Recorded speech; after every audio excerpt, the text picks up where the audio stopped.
Greetings everyone, happy Halloween. I thought I'd spend the evening introducing the videos, doing some spirographs, see if I can summon up a demon. Much better than a Ouija board, I tell you. Spirographs are the way to go. So I'll introduce each video as they come along, and we shall see how I progress with my spirographs during the evening. So the first one will be a video, a true story by Deep in the Bunker.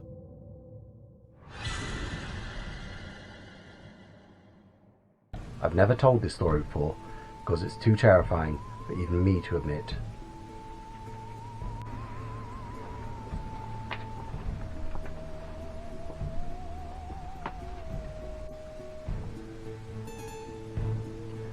Let me tell you of the tragic story of this house. The room we're sat in tonight is where my children used to sleep, their bedroom. Unfortunately, 200 years ago, a fire swept through this house, killing the children that also slept here. My youngest child used to wake up at night, a little tap on his shoulder, a little tug of his hair. A child woke him up, asked him to go play, ran downstairs and disappeared out the front door. It was only the fact the door was locked that my son didn't follow him into the street. But worse than that, someone else died that night. It was the then owner of this house. A mean, loathsome man. A man so malevolent I still feel his presence in this room. Which is why no one sleeps up here. Which is why there's no bed. Which is why there's only a sofa, which we very occasionally come to sit at. My wife has felt his presence the most. He's whispered in her ear, told her to get out of his house. Called her some very choice words. And as I feel his presence gets around, we change the house, make it more ours, but he's never truly gone away. We try ignoring him, he's still there.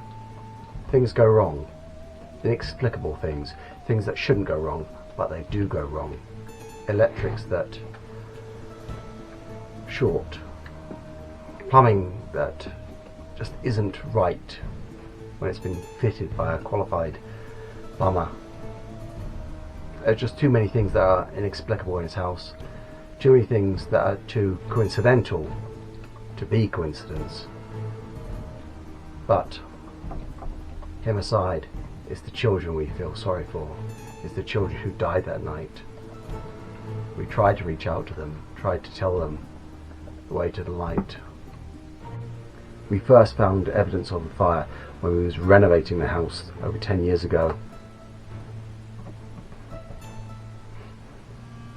The wood still stinks of smoke 200 years later. It's blackened into the wood.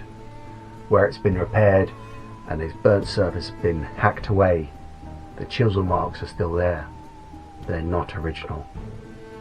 And that got our interest going, and that's when we started looking into the history of the house. And I really wish I hadn't, because there's no happy ending to this story. All we can do is live our lives, embracing the present and hoping the past never catches up with us like it did to those children 200 years ago, that tragic night. We've even had a priest come in to bless the house, to cleanse it, but I guess their path is different. Finding it may be the only way to bring peace to them and Fred, that loathsome man. Whatever wrong he did in life, I don't want to know. I feel it's quite demonic, whatever he was. However people acted 200 years ago, the rights and the wrongs, this man was exceptional. He was nasty. And he was scary. He still is scary.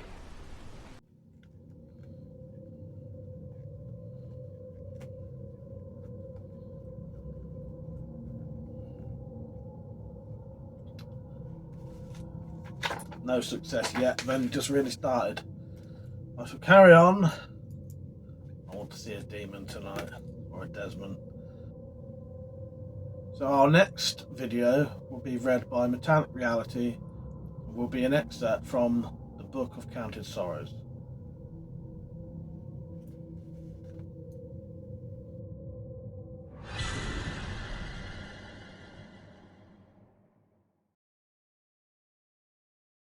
Is there some meaning to this life? What purpose lies behind the strife? Whence do we come? Where are we bound? These cold questions echo and resound. Through each day, each lonely night, we long to find the splendid light that will cast a revelatory beam upon the meaning of the human dream. Dean Koontz, from the Book of Counted Sorrows. Death is no fearsome mystery. He is well known to thee and me. He hath no secrets he can keep to trouble any good man's sleep. Turn not thy face from death away. Care not, he takes our breath away. Fear him not, he's not thy master, rushing at thee faster, faster. Not thy master, but thy servant too. The maker of thee, what or who? Created death, created thee, and is the only mystery. Dean Koontz, from the Book of Counted Sorrows.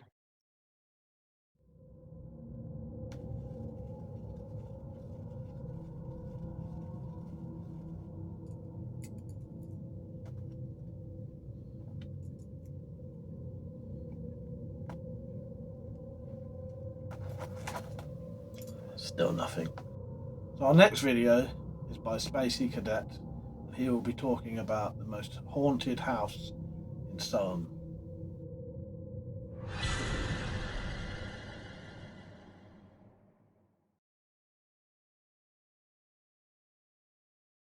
Hi, I'm Space Cadet, and I was going to read you a bit of segment from the book Haunted Psalm, Ghosts, Apparitions and Poltergeists, the only Psalm ghost book kindly given for use by the author E.L. Johnston to Psalm Heritage and Tourism pages, which is where I'm reading from.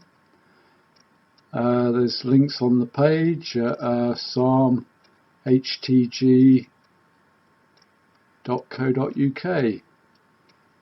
Haunted House Psalm. This house, you can.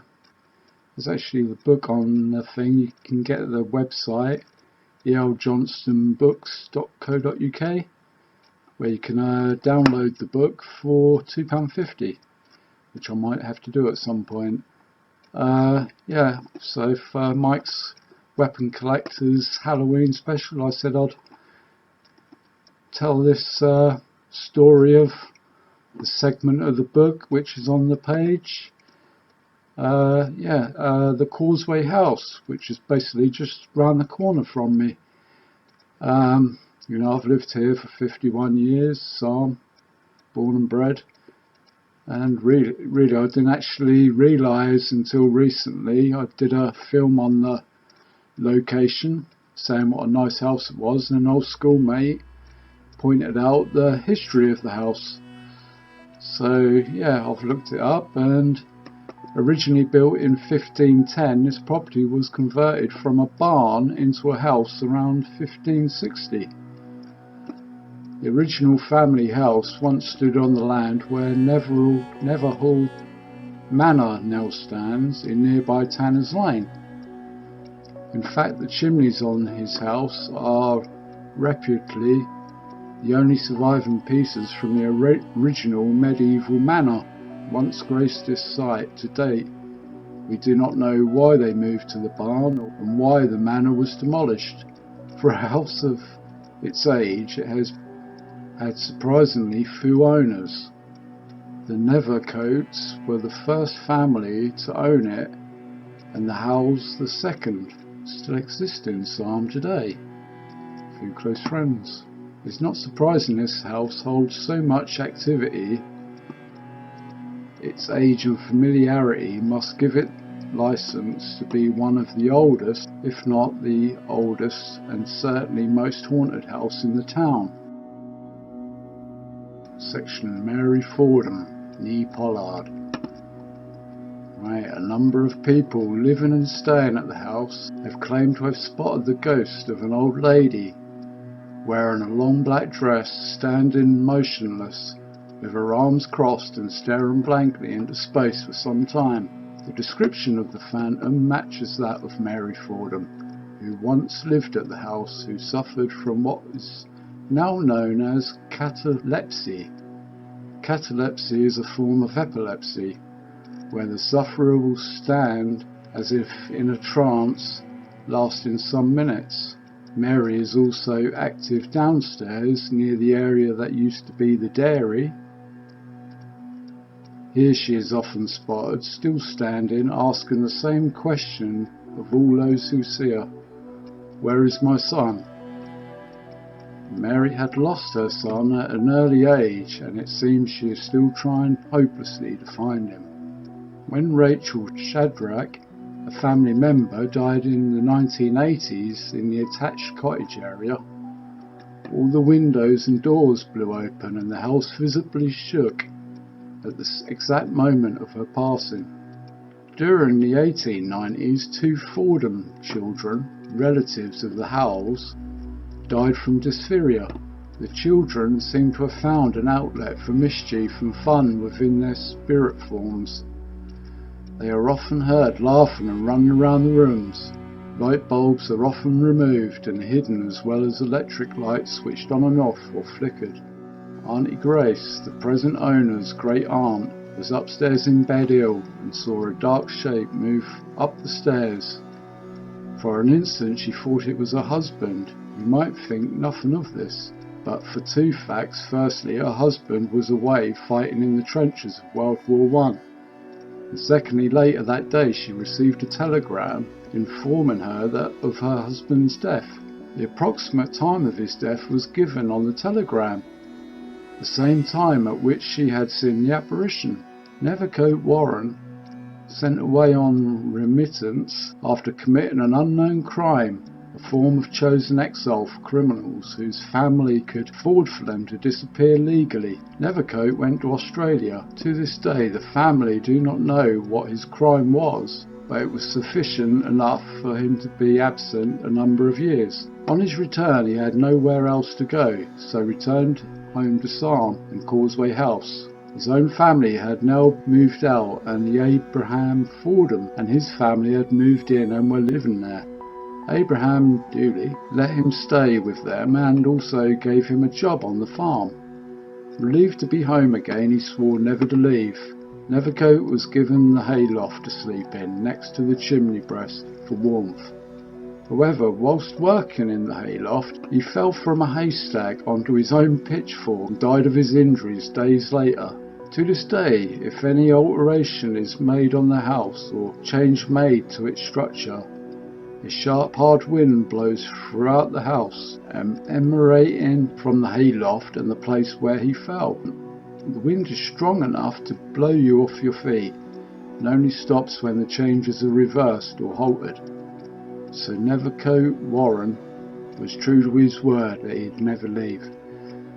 I once asked the Howells how they could live in a house with so many ghosts and strange goings-on. The response was, "Oh, it's nothing, you sort of get used to it. After all, they are still family." It's a strange blessing for the reader that this family has lived here for so long, as it is rare to be able to name every ghost and apparition with certainty. Yeah, so that's it, what you get from the extract of the book. So I guess there'll be more in the book and other places, as you know, I've heard of other places, St Andrew's House, many other old buildings in Sarm. So I hope you enjoyed my read. And that's it. Over and out. Thanks for watching or listening. Thank you.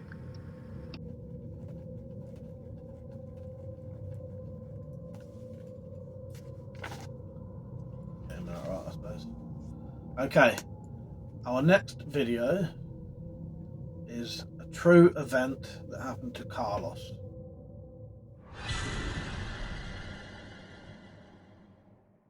It was 3 AM in the morning. I was on my way back from Manchester Airport, and I was nearly back home when I spotted a dead fox on the hard shoulder. I wasn't driving fast, as there was roadworks and speed cameras, so my speed was down to 40 miles an hour. There was no mistake what I saw next. As I saw the dead fox, I saw something just crawling over the metal barrier, like a commando roll. So all I saw was one arm and one leg and half its body. At first glance, I thought it was a deer, but its arms was human-like, but longer. And same with the legs. It shot over it like it was startled, and dropped down quick, then popped its head up like it was peeking to look to see if I was gone.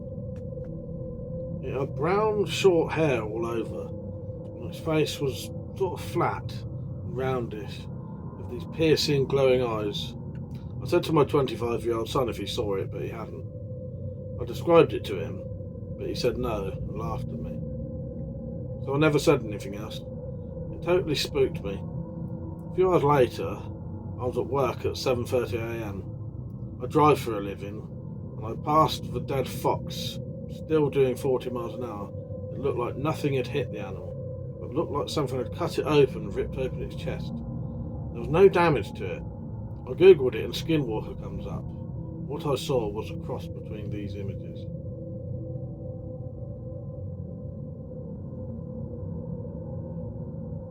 Thank you for letting me tell my story. I know people might not believe me. I don't lie. I don't believe in it. I'm a 48-year-old man with 4 grown-up children. I've only told one other person. That's not wanting to sound stupid. Thanks again, Carlos. P.S. Later on, as I drive that road quite often, I have now seen multiple dead foxes that look very similar to this.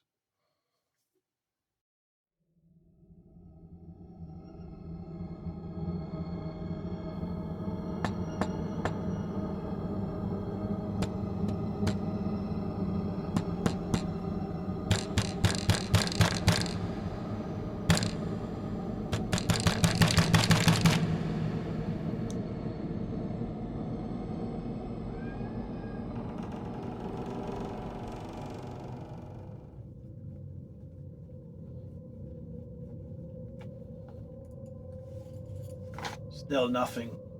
Maybe I'm just not evil enough. Who knows? Our next video is a Spiroverse story written by Tactical Pirate.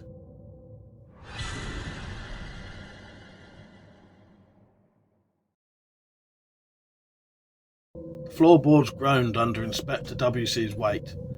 A sound like old bones settling. He paused mid-stride. One polished Dr. Martin hovering above a warped plank near the cottage doorway. Bloody country houses, he muttered, adjusting his too tight tie. Outside, rain needled the forest canopy with relentless precision. Found something, DC Hadderfew called from the kitchen, her voice muffled by crumbling plaster walls. WC didn't answer. His gaze snagged on a geometric pattern carved into the windowsill. Interlocking circles scored deep into the wood, edges sharp enough to catch fingernails. He traced one with his thumb. Cold seeped into his arm despite the muggy air. In the kitchen, Hadderfew knelt beside a rusted Argus stove. She held up a spiral-bound notebook, warped by damp. Pages fluttered open to reveal meticulous sketches, spirals within spirals, each labelled in cramped handwriting. Looks like maths homework gone feral, she said. WC's knuckles tightened around the sill's edge. A twig snapped in the woods. Both froze. WC's hands drifted to his holster.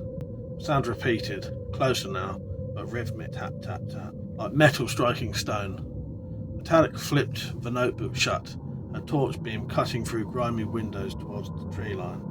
Shadows writhed between the oaks. Something glinted low to the ground, brass compass points spinning wildly. WC moved toward the back door, its paint peeling like burnt skin. The tapping intensified. He glimpsed movement, a hunched shape dragging a spiked instrument through mud, etching another spiral into the earth. Rain pulled crimson in the grooves. Halifew breathed beside him, her shoulder brushing his. "That's not maths," she whispered. The compass shrieked against rock. The figure straightened abruptly, its silhouette blurred at the edges, like ink bleeding on wet paper. Brass instruments, protractors, calipers, hung from its belt, clinking softly. It turned its head. No face, just a vortex of spirals carved into shadow. WC's thumb throbbed where it touched the windowsill's pattern. Cold drilled into his marrow. It raised the spirograph armature, its needle gleaming. The device whirred, gears grinded like broken teeth. Halifew drew her sidearm. "Shit! Don't move!" The thing rotated the armature slowly, deliberately. A low hum vibrated through the cottage floorboards. WC's vision swam. The walls seemed to ripple, peeling back in concentric circles. He gripped the door frame. It's rewriting space, he realised. Redrawing the bloody world. The demon plunged the spirograph into the mud. The forest screamed. Trees twisted in impossible geometries, branches snapping into fractal spirals. WC stumbled backwards as the floor tilted violently. Halifew fired twice. The bullets curved mid-air, tracing perfect arcs before embedding themselves in the ceiling plaster. The demon didn't flinch. It advanced, dragging its spirograph towards the cottage, etching a path that warped gravity itself. WC tasted copper. His watch hands spun counterclockwise. "We need to break the pattern," Halifew yelled, scrambling for leverage against the buckling doorframe. Her fingers brushed a coil of copper wire abandoned near the Arga, left over from the notebook's diagrams. "The sketches! Their instructions!" She held the wire towards the advancing spiral. It sliced through the air like a thrown spear, landing across the mud-etched lines. The demon hissed, a sound like grinding gears. The pattern flickered. Reality stuttered. For a heartbeat, the oak stood straight again. WC seized the moment. He ripped a rusted fire poker from its stand beside the stove, not for stabbing, for smearing. He charged through the doorway, boots sinking into crimson mud. Rain lashed his face as he jammed the poker into the earth where the spiral terminated. With a grunt, he dragged it sideways, gouging a jagged scar through the perfect curve. The demon recoiled. His brass instruments clattered discordantly. The vortex face pulsed with dark energy. Inside, Halifew frantically flipped through the notebook. "Phase 3 requires amplification," she shouted over the escalating hum. "It needs a focal point. The cottage." Her torch beam darted across the walls, landing on the windowsill, carving WC had touched. Blue frost now encrusted the pattern, spreading like mould. She slammed the notebook shut and sprinted towards it, pulling a lighter from her pocket. "Burn it! Before it anchors!" Outside, WC swung the poker again, but the mud flowed like liquid, repairing the spiral faster than he could ruin it. The demon raised its armature, needle gleaming towards the cottage's heart. WC lunged, not at the demon, but at the copper wire Halifew had thrown. He snatched it, wrapping the end around the poker's tip. With a desperate heave, he jammed the makeshift conductor into the mud directly over the spiral's centre point. The blinding arc of violet light erupted. The demon shrieked, a sound like tearing metal, as its instruments glowed white-hot. His hair stood on end. The air crackled with static. The pattern flickered violently, lines wavering like mirages. Rain hissed where it struck the mud, steaming crimson vapour. Halifew flicked the lighter. Flames kissed the frost-covered carving. Instead of burning, the wood groaned. The frost liquefied into viscous blue slime, dripping onto the floorboards where it sizzled and ate through the wood like acid.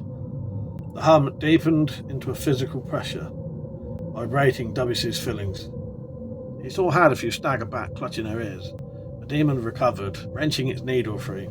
It swung the armature not at WC but towards the forest. Brass points spun, etching a new spiral mid-air. Trees groaned as their trunks began to twist violently. roots tearing from the earth with wet snaps. DC, the wire, WC roared, yanking the poker free. Mud clung to it, heavy and alive. He held it like a javelin towards Hadifew's window. It shattered the pane, skidding across the floorboards near her feet. She grabbed it, ignoring the burning cold searing her palms. The notebook lay beside her, a diagram labelled Containment Radical Line. She jammed the poker's copper-wrapped tip into the spreading blue slime. Sparks flew. The cottage lights flared impossibly bright before blowing out in a shower of glass. Outside, the demon faltered. Its new spiral flickered, unfinished. Twisting trees froze mid-contortion, leaves trembling. WC scrambled towards the back door, boots slipping in the mud. The demon turned its vortex face towards him. Brass instruments chimed, discordant and sharp. It raised its needle again. Hadifew pressed her palm against the frosted carving.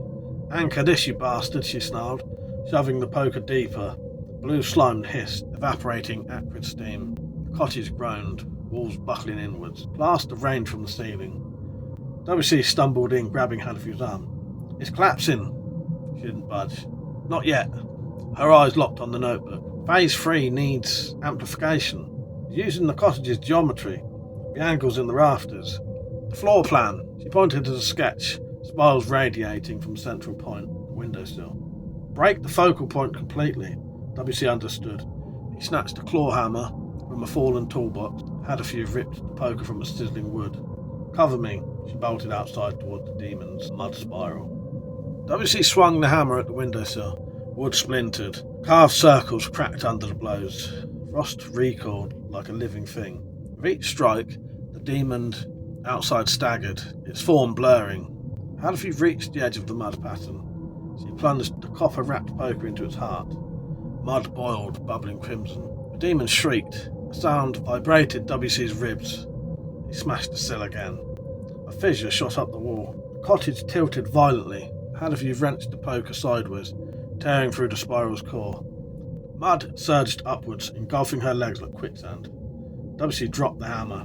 He lunged for the doorway as the floor dropped away from beneath him. Plaster dust choked the air. Outside, the demon dissolved into swirling shadow, its instruments clattering on the ground. The forest sighed, trunks untwisting with sickening cracks. Rain washed the mud clean. No crimson, just brown earth. DC Hadifew lay half submerged, gasping. The poker still clutched in her raw hands. WC crawled towards her. Above them, the cottage roof sagged, beams snapping. WC hauled Hadifew free. Her trousers were soaked, torn but unbroken. "Still got all my toes," she rasped, spitting mud. Her torch beam cut through the downpour, illuminating the scattered brass instrument, calipers, protractors, spirograph armature. Its needles gleamed, unbent. WC kicked it into the mud. "What was that?" Hadifew asked, shivering.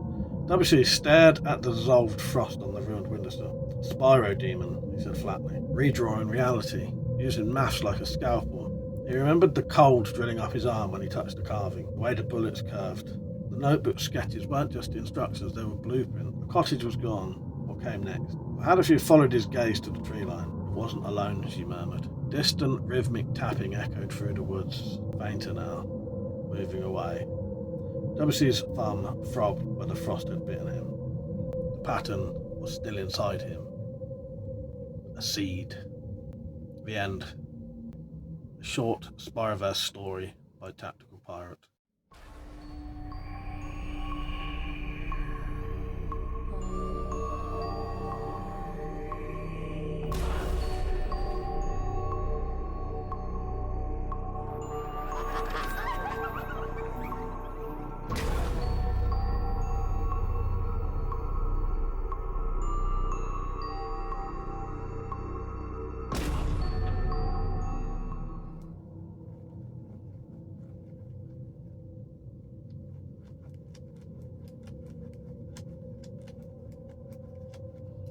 Yeah, I just don't reckon I'm evil enough. Can't get nothing to come through.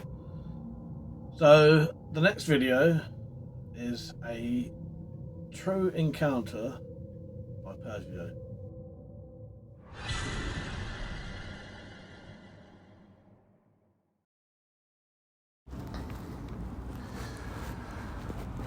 In the early noughties, I was living in Govan in a tenement flat with my ex-girlfriend.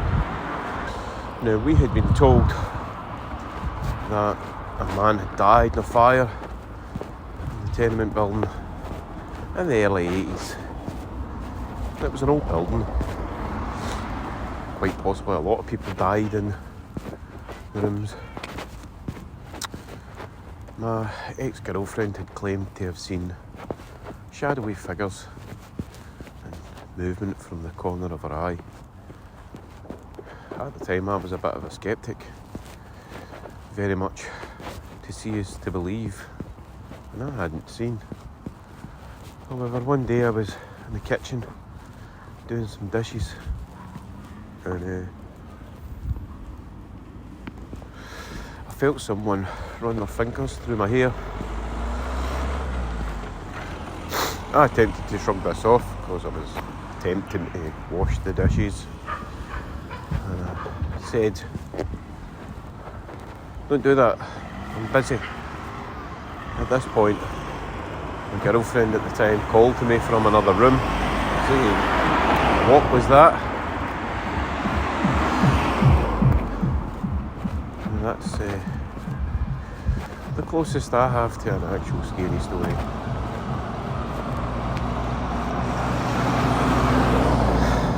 Those of you who live alone, close all the windows and lock all the doors. Good night.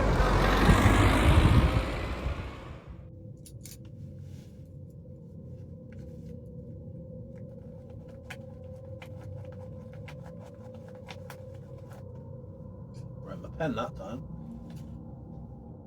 So the next video is by Object History, and this is an excerpt from his book.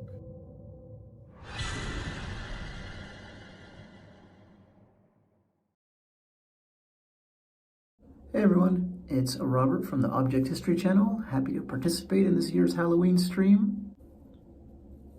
This is as spooky as I can do in terms of lighting because I'm at work. So I'm going to take a few minutes to read a story. This is an Inuit ghost tale, kind of. It's got a really interesting traditional monster that most of you, I think, probably have not heard of. It's called a tubilak, and it's kind of a Frankenstein meets a vampire meets a voodoo zombie all in one. Pretty cool. I need to do a dedicated video about those. But anyway, let's get to the traditional story. Okay, now I can get closer to the mic meaning my iPhone. And this story, I'm going to be reading it from my book, Death in Global Folktales, which I believe has the largest collection of death superstitions in print, in addition to traditional stories, off the beaten path ones from around the world involving death, like the one I'm about to read. Real quick, here is one native rendition of what a tubilak might look like. Pretty awesome. Now I'm going to start by reading the footnote that I put at the end of my story so that you can start off understanding a little bit about these. A tubilak is an undead creature created by dark magic to wreak vengeance upon an enemy. It is a Frankenstein monster of sorts, being made out of animal and human, preferably child, bones. The tubilak was brought to life with song and then energized through a highly suggestive act. I'm going to break the direct reading to basically say the monster sucked your, the creator's energy from a certain location, and I'm sure you can guess what that location is. This is interesting because in this indigenous tale from Greenland, we're seeing a combination of like the undead monster archetype and sex, like we do with vampire lore. Back to the reading of the footnote. Lastly, the creature was placed in the ocean where it would begin its journey to find its target. And now to the story. Apologies for mispronunciations of indigenous terms. It's entitled Nukungwasik, Who Escaped from the Tubilak. Nukungwasik, it is said, had land in a place with many brothers. When the brothers made a catch, they gave him meat for the pot. He himself had no wife. One day he rowed northward in his kayak, and suddenly he took it into his head to row over to a big island which he had never visited before, and now wished to see. He landed and went up to look at the land, and it was very beautiful there. And here he came upon the middle one of his many brothers, busy with something or other down in a hollow, and whispering all the time. So he crawled stealthily towards him, and when he had come closer, he heard him whispering these words. "You are to bite Nukungwasik to death. You are to bite Nukangwasik to death. And then it was clear that he was making a tupilak, and stood there now telling it what to do. But suddenly, Nukangwasik slapped him on the side and said, "But where is this Nukangwasik?" And the man was so frightened at this that he fell down dead. And then Nukangwasik saw that the man had been letting the tupilak sniff at his body. And the tupilak was now alive and lay there sniffing. But Nukangwasik, being afraid of the tupilak, went away without trying to harm it. Now he rode home, and there the many brothers were waiting in vain for the middle one to return. At last the day dawned, and then they, as they were preparing to go out in search for him, the eldest said to Nukangwasik, "Nukangwasik, come with us, we must search for him." And so Nukangwasik went with them. But as they found nothing, he said, "Would it not be well to go and make search on that island where no one ever goes?" And having gone on to the island, Nukangwasik said, "Now you can go look on the southern side." When the brothers reached the place, he heard them cry out, and the eldest said, "O wretched one, why did you ever meddle with such a thing as this?" And they could be heard weeping all together about the dead man. And now Nukangwasik went up to them, and there lay the tupilak, still alive, and nibbling at the body of the dead man. But the brothers buried him there, making a mound of stones above him, and then they went home. Nukangwasik lived there as the oldest in the place, and died at last after many years. Here I ended this story. I know no more. And that is it, guys and girls. Once again, happy Halloween. This image here, by the way, is not of a tupilak, but of another awesome Greenland Inuit indigenous monster. And cheers.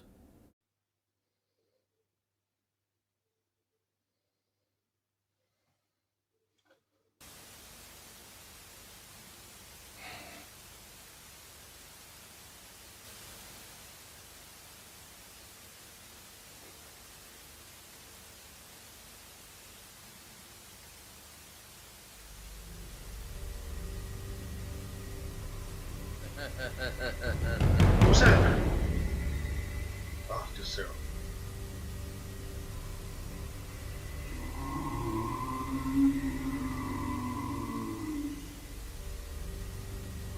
Oh, God.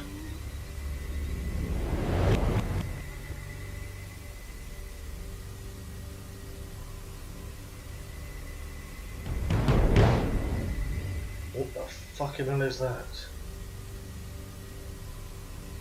Oh, it's just done.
That.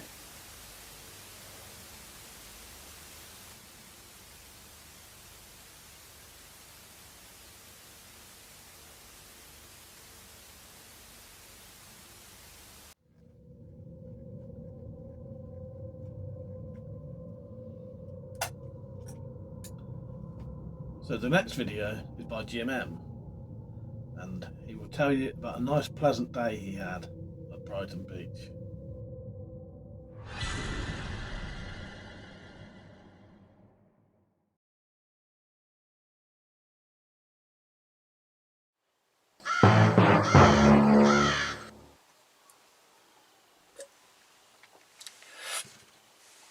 evening to you all.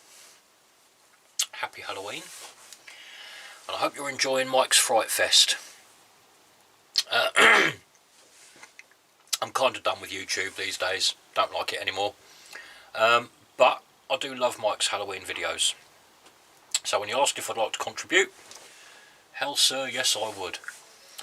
I struggled actually, because I've done too many Halloween videos myself in the past, and I wasn't sure what to do, but I thought I'd take this opportunity to tell you about the time I spent the day on Brighton Beach doing drugs with a murderer. 2006, I think, to the best of my recollection, summer 2006. I was 31 years old, and I was going out with a Slovakian girl called Zuzi. We've been together a year and a half-ish, you know, serious sort of relationship at the time. And Zuzi had a very wide social circle. So we spent the day on the beach with Zuzi's friends. I'm not a very sociable person, not my cup of tea. Don't like crowds, don't like loud noises, don't like busy places, don't like loud music, you know. She was into all that. So she was always dragging me off on holidays, dragging me off to festivals, dragging me off to raves, and that's what this was. It was a free party, an illegal rave. Somewhere down on the south, I can't remember exactly where it was. It was in some woods, somewhere down on the south coast, very close to Brighton. So what we'd all arranged to do, a group of about maybe 30 of us, we'd all arranged to meet up during the day on Brighton Beach, spend the day there getting trashed, and then come the evening, we'd go to the predetermined meeting point, wait for the phone call, and join the convoy off to the illegal rave in the woods. That's how it was done back then. Made sure that the police didn't turn up and put a halt to the event before it had even started. Nobody knew where they were going until the very last minute. We'd meet up somewhere, you'd have hundreds of cars, and then one predetermined person would get that phone call to say, right, go to these coordinates, go to these woods, and that's where you'll find it. So that's what we'd done. We're up for a night's raving. A big old group of us had decided to meet up and spend the day on Brighton Beach first. These were Zuzi's mates. They were a really diverse bunch, actually. I mean, diverse in a good way, you know, nice diverse. They were a mixture of hippies, metalers, and this sort of, not Silicon Valley, obviously, because this is England, but those sort of Silicon Valley type coders and programmers who were really into their psychedelic adventures. You know, they'd be writing code on DMT and doing acid before they go to work, this kind of thing. So they were all very nice people, I'll hasten to add. They were all really good people. Wide age range from 18 to 50 odd. There was one bloke in his 70s, old Pete. Very, very diverse, wide ranging group of people, mates. So we went and met up on the beach. We had between us we had everything. We had speed, we had pills, we had DMT, we had acid, we had 2CB. They were doing ketamine. We had those bloody little capsules. We used to call it hippie crack. Nitrous oxide, little nitrous oxide capsules, doing that in balloons, the old hippie crack. It was a busy day, to say the least. It was a busy weekend, all in all. Now, out of all these people, I know this isn't sounding much like a horror story so far, but bear in mind, one of these people is now doing a life imprisonment. He's doing life imprisonment with I think it's a minimum of 25 years before parole. Now I've got some visual aids behind me. Let me introduce you to a few of these people, and we'll see if you can figure out in the comments maybe who the killer is. So here's our lineup. our usual suspects. Now I've got 6 of them here. Of these probably 30 people I spent the day on the beach with, I've chosen 6 of them to introduce to you. Bear in mind that one of them is a murderer. Now we've got Irish John, good old Irish John, a man of very few words. He was one of these psychonaut programmer types, and he stood out from the rest of us because he was quite dapper. He was always quite well dressed. I mean, the rest of us, you know, they were multicoloured hippies and leather-clad metalers, and you know, this guy Irish John, he'd always have his Pringle shirt and his expensive shades and his neat haircut. And he'd always wear trousers and shoes, whether we were on the beach, whether we were in a nightclub, whatever, pub, whatever we were doing. He was always in his smart shirt and his trousers and shoes. Now, he was a very quiet guy, but he was very dependable. He was always there in his own little quiet way, but he was always smiling. And if you approached him and talked to him, he was a really nice chatty fella. He just wouldn't put himself forward. They say it's always the quiet ones. It could be. We'll find out. Now this lady here, Maz. Maz was great. I lived with Maz for, a year and a half, 2 years-ish. After I'd split up with that Zuzi. Needed somewhere to live because we were renting a flat together. We both moved out of the flat. And I went and lived with Maz and a few other mates for a year or two. Now Maz, she's about my age, very similar age to me. So she would have been about 30 at this time. Now, when she was much younger, she went and spent some time in Italy. I think she was only about 17 or 18. She went over to Italy, and somehow she got persuaded to carry a load of heroin back on the plane for somebody. Now, Maz was not into heroin. That was not her thing at all. She liked a lot of drugs, obviously, but not heroin. Somebody had picked on this young teenage girl, you know, just duped her into carrying heroin. She got caught. She was probably tempted by the money, probably told she'd get away with it. Don't worry about it, you're only young, they won't search you. Well, they did. And she did a couple of years in an Italian prison at a very tender young age. Lovely lady, Maz. I've got a lot of respect for her.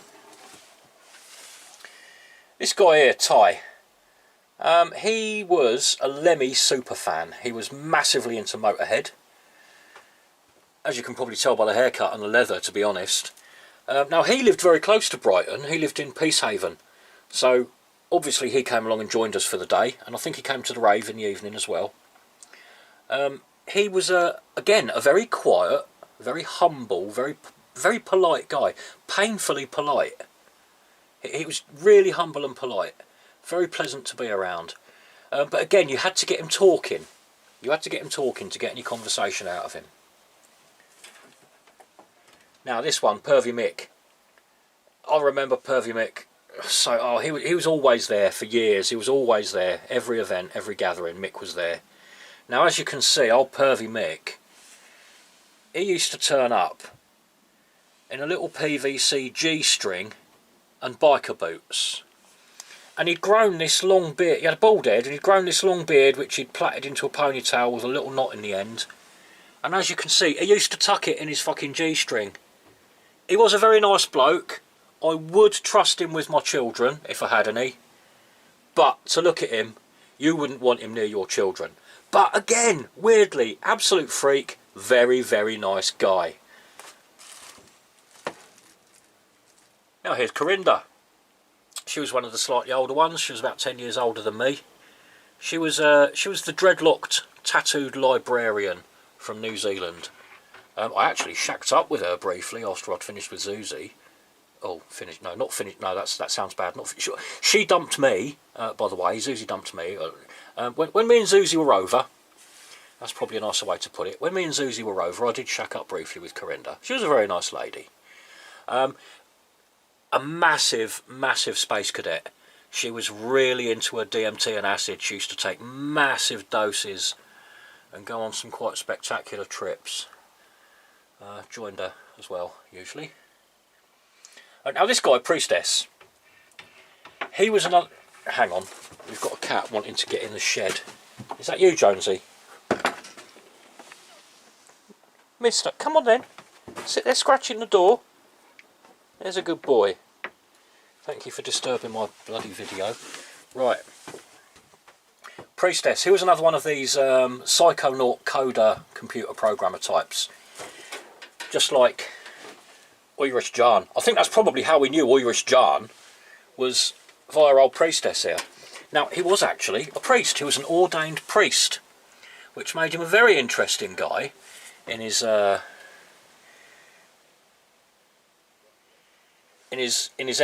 Morecambe coat and his uber nerd haircut. He was an ordained priest, but not with a church that you or I would really be familiar with. It was a religious group called the Church of the Subgenius, and they were one of these piss-take religions, a bit like the flying spaghetti monster people and all that sort of thing. He was an ordained priest in an imaginary religion who worshipped a fictional character called Bob Dobbs. Here's a quick picture of Bob Dobbs.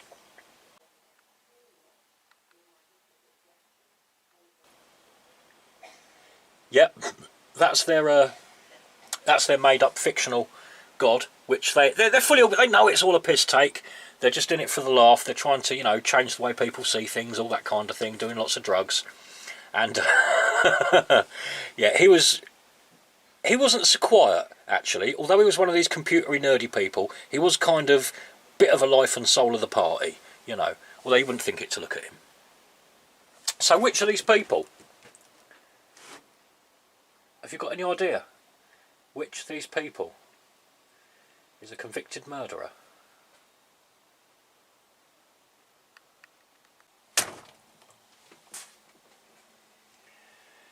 Yes, it was Ty.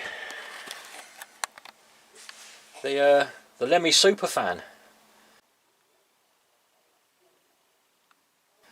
The quiet, mild-mannered, humble, peaceful guy that he came across as. He murdered his fucking wife.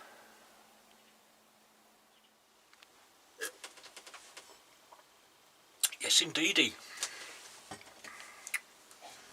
Oh, Ty.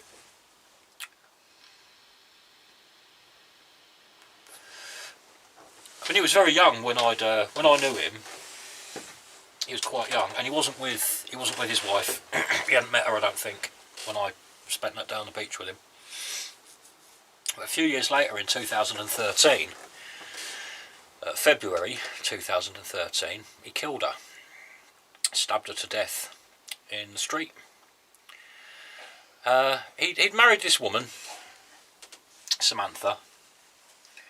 Here's a quick picture of their wedding.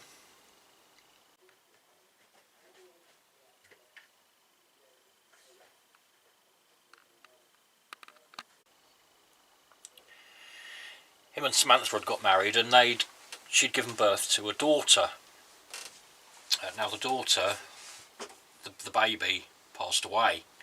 Don't know the details, don't know how old the baby was, but the baby passed away and they lost her. Now apparently this is where things started to really go downhill for poor old Ty. Started going a bit mental. Well, extremely fucking mental, to be honest. He and Sam split up, and Sam very quickly, by all accounts, found another bloke. Ty, in his "I've just lost my baby, my wife's just left me" state, decided that the best thing to do, and this is why he's mental, he decided that the best thing to do was to post homemade pornographic videos of him and his wife on Facebook. I wouldn't imagine they stayed there very long, but that's what he did. They'd been making homemade porn. He put it up on Facebook, along with a caption which said something along the lines of, "Fuck you, you cheating bitch, you've destroyed my life," something like that. He'd then arranged to meet up with her in a place in Brighton called Queen Square. Can't say I know it, But apparently she worked very close to Queen Square. And as they'd split up, he'd arranged to meet her in this square after work to give her some more of her stuff back. CDs, clothes, whatever, you know. I think we've all been there and done that one. Met her after work, give her stuff back. But he had these 4 knives on him, which had been given to them as a wedding present. That's a bit twisted, and he used one of the knives that had been given to him as a wedding present to stab her in the street in broad daylight. Peak daytime. I mean, I'm guessing this was after she finished work. I'm going to say probably 5 or 6 o'clock in the evening. There were lots of people about. Murdered her there and then in the street. Killed her. Yeah, he got a life term for that, with a minimum of 25 years before he can be considered for parole. Can't help but feel sorry. I feel even more sorry for her and her family, but knowing this murderer, I do have some sympathy for him. He was such a, I'd say nervous even. He was such a quiet, humble, I would even go as far as to say nervous bloke. And I think when things started going wrong for him, he just spiralled out of control. Now that really has over the years made me think, you know, it doesn't make you question very much. It's just quite poignant, and it does make you think. He came across as just a very mild person. You wouldn't imagine in a million years he'd do something like that. And when things started to go a little bit wrong for him, he spiralled out of control, lost his mental faculties, and did the most horrendous thing. None of us would even consider it, would we?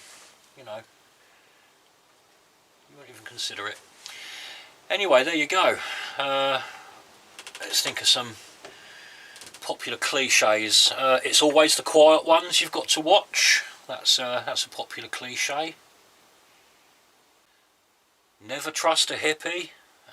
Popularly put out there by John Lydon of the Sex Pistols. Never trust a hippie. Well, I can kind of see that now. It could be anyone, couldn't it? It could be anyone. So I'd say the moral of this story is don't trust no fucker. Okay, maybe that's a bit harsh. Not don't trust no fucker. Just be aware that you don't necessarily have to be a psychotic monster to do something like that. He was just an ordinary guy. Bit weird, but otherwise an ordinary guy for whom things went very wrong, and he just reacted in the worst way possible. I have some sympathy for him. I do. I have some sympathy for him. That's not the person he was when I knew him. And according to his attorney, his defence lawyer, he did make a public statement after he was convicted saying that he was undescribably sorry for what he'd done, and that he was desperate for the general public at large to know that. There you go. Takes all sorts, doesn't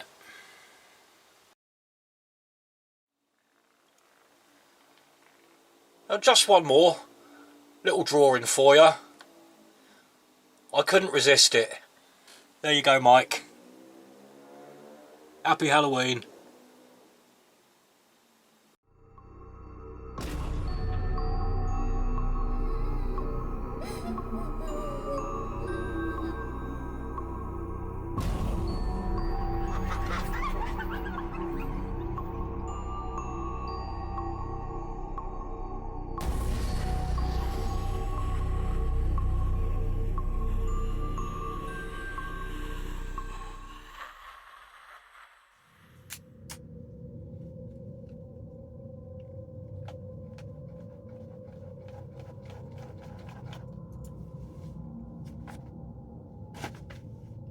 Our next video is a story written by Zed Nazi.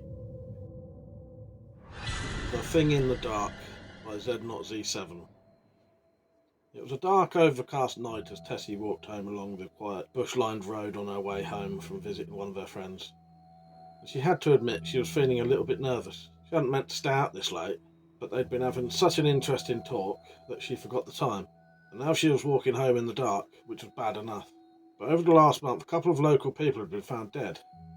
Going by their wounds, it was assumed that they'd been attacked by a big snake, although some of the neighbours claimed they'd heard something that sounded like a small bell on the nights of the attacks, which led some people to suggest it was an escaped pet snake which was responsible, and the bell was so its owner could keep track of it when they let it out for a sliver. Well, thought Tessie to herself, if that was true, it obviously hadn't worked. Several searches for the snake had been made, but it hadn't been found. Tessie wasn't particularly fond of snakes, so she kept her eyes open as she walked, and kept a bit of a distance between her and the grass verge just in case. Then she heard it, a rustle in the bushes and what sounded like a tinkle of a small bell. Instantly, she turned her eyes towards the sound and stepped closer to the middle of the road, ready to run from whatever it was that lurked in the bushes. But then it happened. A creature from out of a horror film with pale skin, glowing red eyes and a pair of large fangs stood up. Something from its head getting caught on the bushes and falling to the ground. "Damn," said the thing. A sodding hatch come off. Then, moving with supernatural speed, it launched itself at her, its large red-lined cloak billowing out behind it. Tessie didn't have enough time to scream before it knocked her down and sank its fangs into her neck. Her body was found the next day by the milkman, and the local police constable was soon on the scene. Seeing the 2 puncture marks in her neck, he wrote in his notebook that it was another death caused by the very big snake. Another search was made for the snake, but nothing came of it. A few days later, Tessie was buried, her parents deciding that there was no point waiting. That night, a figure stood over Tessie's grave, with an expectant look on his face, his long cloak fluttering gently in the breeze. He didn't have to wait long before the freshly laid soil began to move. 2 minutes later, an arm thrust through the soil, followed by Tessie's head. The creature reached down, grabbed her by the arm, and hauled her out. "Well, Tessie, you took your time getting out," said Noddy. "Welcome to the undead." Tessie Bear brushed off some of the dirt still clinging to her. "You might have dug down a bit and helped me," she said, slightly annoyed. Noddy grinned. "Exercise is good for you. Now let's go." "Where are we going?" Tessie asked. "Are we going to recruit Big Ears now?" Noddy shook his head, the bell on his hat giving a loud tinkle. "Not a chance," he said. "I'm sure he's a pedo, and I won't drink his blood in case it's catching. No, I think I've had enough of this place. We'll look for somewhere else with more people. I hear there's a place called Candlewick, or something like that anyway." He grasped Tessie's paw and said, "I've parked my car in the next road. Let's go and see what fun we can have." So hand in paw, they strode off through the darkness together, towards new and exciting adventures. If there was a moral to this story, I suppose it would be this. If one day you pick up a child's toy and something digs into your fingers and draws blood, it might be a good idea to make a small bonfire and burn it into ashes. After all, better to be safe than sorry, and you never know, do you?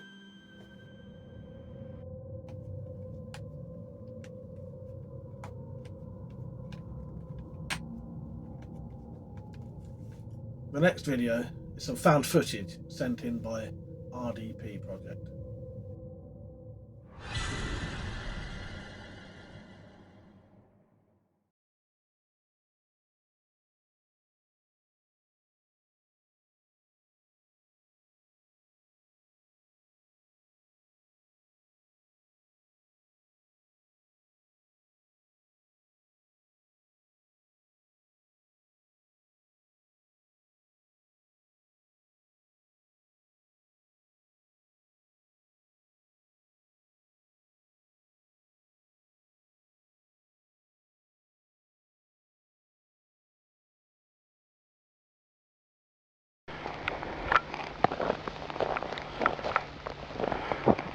Just testing my new flashlight, which is the Streamlight Sidewinder.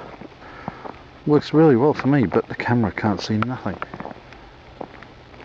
And it's really good at speaking to the birds too. Every few seconds I hear a bird flying away. I'll just change the setting and put it on red.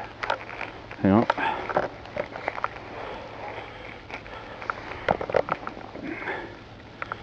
Tree right there.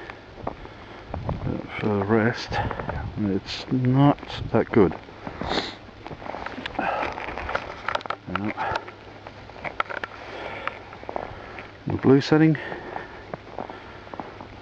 The blue actually works much better than even the white.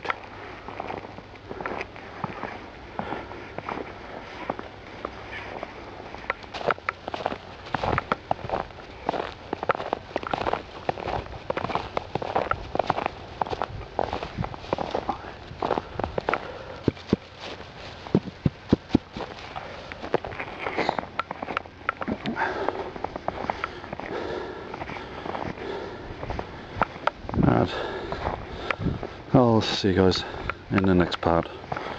We actually get to see the flashlight itself. That's a steep hill. Almost at the top.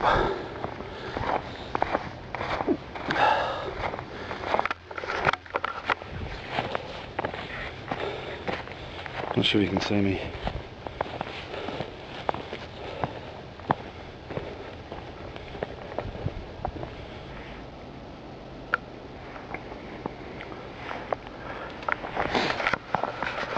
In case you're wondering what's going on,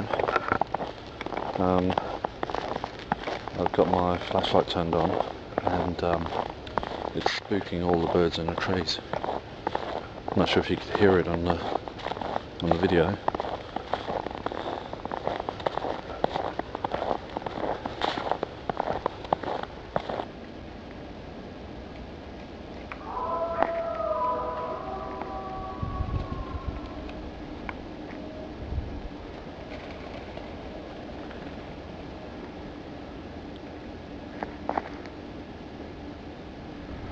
I hope you can hear it because this is like really freaky.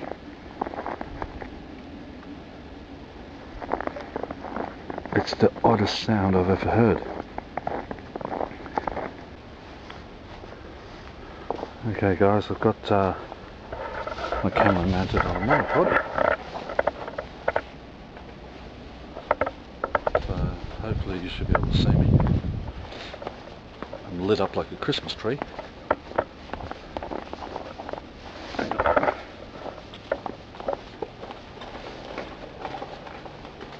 You hear all those birds?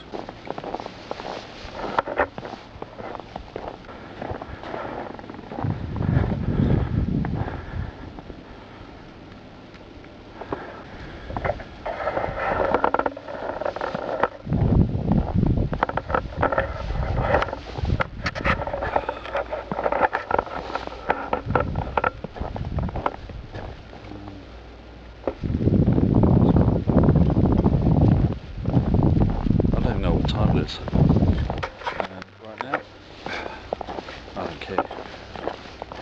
I'm toasty warm in this new coat. Got a new fleece underneath. Wearing a shemag.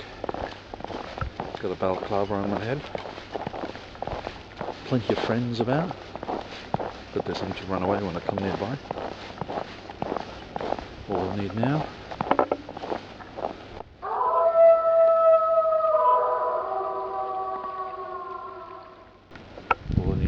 is to be attacked by a werewolf.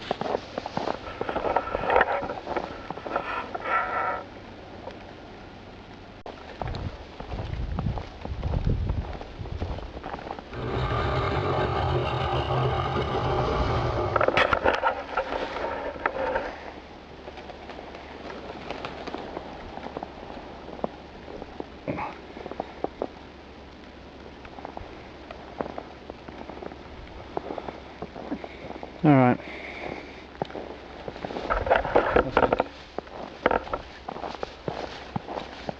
I think that'll do for now.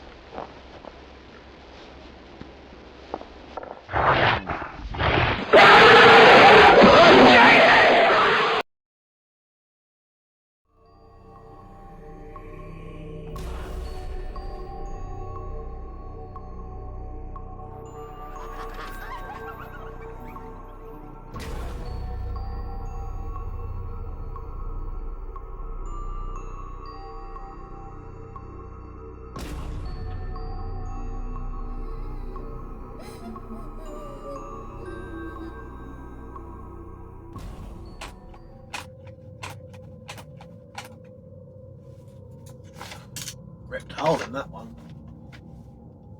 So the next video will be a poem written by Arcas the Lion.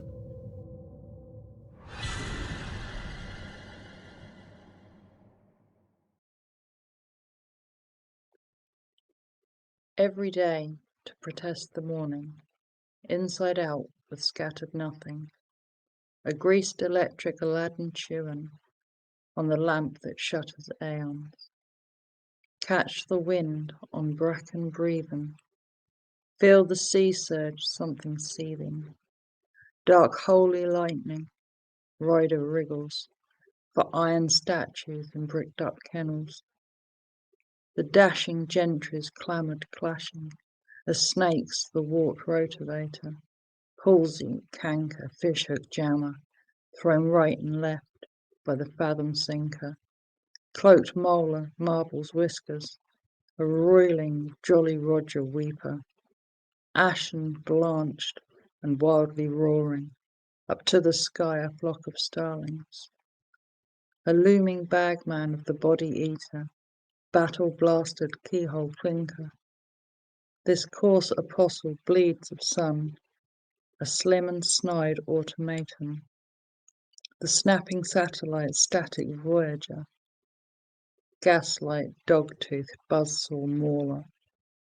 Unbound from sheepfold shadow threshing, his globe-trot hot-hop stitched confession.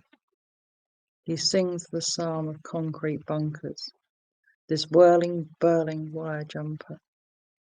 Skips the dance of the ozone streamer, the cloudburst, jinxed, luckless redeemer. A banished rat-hole oubletette, a stand-in for his Olivet.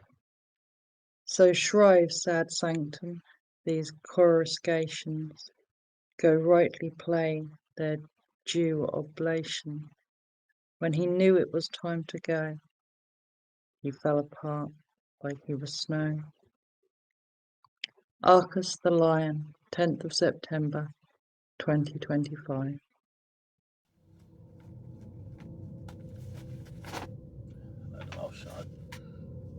I must just not be evil enough. So the final video is filmed by Pergio and read out by Penny Dreadful. I hope you enjoy it.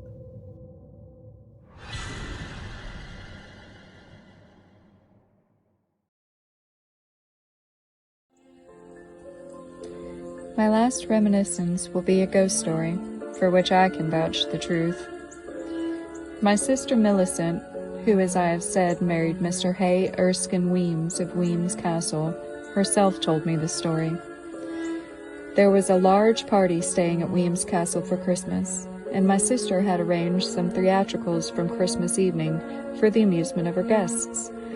She had driven out to Kirkcaldy, the nearest town in those days, to purchase several requisites for the evening's amusements, and had not returned when what I am about to relate took place. I ought to have begun by stating the ghost of Weems Castle was always styled Green Jean, and she was supposed to appear in the form of a beautiful, tall, slim lady clad in a long gown of green that swished very much as she walked, or rather glided by. No one seemed to know her story, or, at all the events, it was a subject which was to be avoided. But to my story. Everything had been prepared for the theatricals, which were to take place in a large room, which was then used as a dining room. A stage had been placed at the further end, and a curtain was hung in readiness. It must be noted that there was a small room which led from the stage, its door being in front of the curtain and in view of everyone. This door was kept shut, the room being generally used by the butler to keep glasses, etc. At the time, it was perfectly empty. On the afternoon in question, 2 girls, my sister's eldest daughter and a girlfriend, were sitting over the fire. It was a cold, wet afternoon, and though it was late, except for the fire, which was a roaring one in an enormous fireplace, there was no light. The room was shut up, and the candles were not yet lit. My niece and her friend were talking over the coming theatricals. Nothing could be heard but their two voices and the violent rain which was pouring against the window. Suddenly, a rustling sound smote their ears, as if coming from the stage. They looked up. The curtain, however, remained down, but presently it was gently pushed aside to make room for the entry of a tall, pale-looking lady dressed in green, who held a sort of Egyptian lamp, lit. The lady took no notice of either of the girls, but holding the lamp well in front of her, she walked calmly, her long gown swishing after her as she went, up to the door before mentioned in front of the curtain. She opened it, passed into the room, and closed it noiselessly. My niece was much excited. She sprang to the door and, taking the handle in her hand, called out to her companion, "Get a candle, quickly! There's no way out of the room into which she has gone, and it's quite dark." The other girl hurriedly brought a light and ran to the door. They opened it. It was pitch dark. No sign of the green lady. To their amazement, she had disappeared into space. Not long after, my sister's carriage was heard driving up to the door. The two girls rushed out to meet her and told her, "We've seen Green Jean!" My sister knew the effect such a report might have upon the visitors and the servants, and that it might alarm the latter so much as to spoil the arrangements and the pleasures of the evening. She was not the person herself to be alarmed at a ghost, but she feared the effects of such a report might have upon the others, so the story was hushed up. Not long after my sister herself saw the green lady, but to relate to this, I must state that in my sister's sitting room, in which she always sat and wrote her private letters, dawned on the sea, into which you could easily throw a stone from the window. The door of this room at the end of a long gallery, upon which doors of several rooms opened. The next room to my sister's sitting room was her son's sitting room, in which he transacted all business, and that room led into his bedroom. All the doors of these rooms opened onto a gallery, which looked out, or used to do so, for I have not been at Weems Castle for many years, onto a courtyard with a plot of grass in the middle. On the evening of the event I'm about to relate, it was, as often is the case in bonny Scotland, a pouring wet night. My sister's son had been out riding most of the day, and he, being at that time a rather delicate-chested, his mother was anxious that he should come home. Suddenly, she heard the doorbell ring, and her son's hasty footsteps into his sitting room and thence to his bedroom. Feeling much relieved and knowing that a young man's dislike to espionage, even in regards to his health, she waited quietly in her sitting room. In about a half-hour's time, hearing no more, she put her head into his sitting room and walked through into his bedroom, which was lit by gas. Seeing that his wet clothes were all lying on the ground, she was satisfied and made her way out to the gallery, when, to her surprise, she saw about 20 yards off, coming towards her along the gallery, a tall lady in green. Although the house was full of guests, my sister could not conceive for a moment who this lady could be, for it was someone she had never seen before. The lady walked in a slow, dignified fashion, and seemed in no way put out at seeing another person on the gallery. For a moment my sister stared in astonishment, but in a flash she felt who it was. "It's Green Jean," she said to herself, "and I shall wait till she comes up to me, and then I shall walk by her side and see what she will say." She waited. Green Jean joined her, but turned her head away. My sister moved on by her side, but as she afterwards told me, she felt tongue-tied. The figure accompanied her to the end of the gallery and then was gone. My sister felt, I think, annoyed with herself that she had not done or said anything. But when afterwards someone rebuked her for her faith-heartedness, she said truly, "I walked by her the whole length of the gallery, and I don't think there are many who would have done that. But speak, I could not." My Memories and Miscellanies by the Countess of Munster. Wilhelmina Fitzclarence, Countess of Munster, 1904.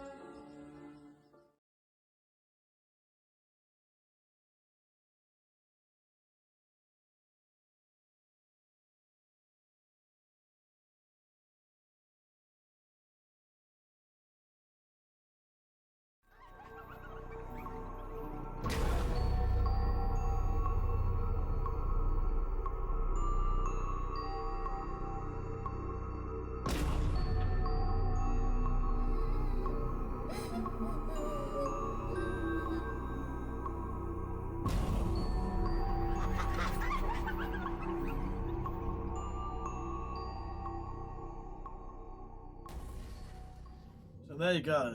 That was tonight's Halloween special. Can't believe I didn't manage to summon up any demons. How disappointing was that? But, you know, don't say I didn't try. Yeah, it's been a really good evening. I really enjoyed it. I don't know. I think I'm gonna go out and go and have a drink. Fuck it, why not? That was a total fucking letdown. Anyway, I hope you enjoyed the video.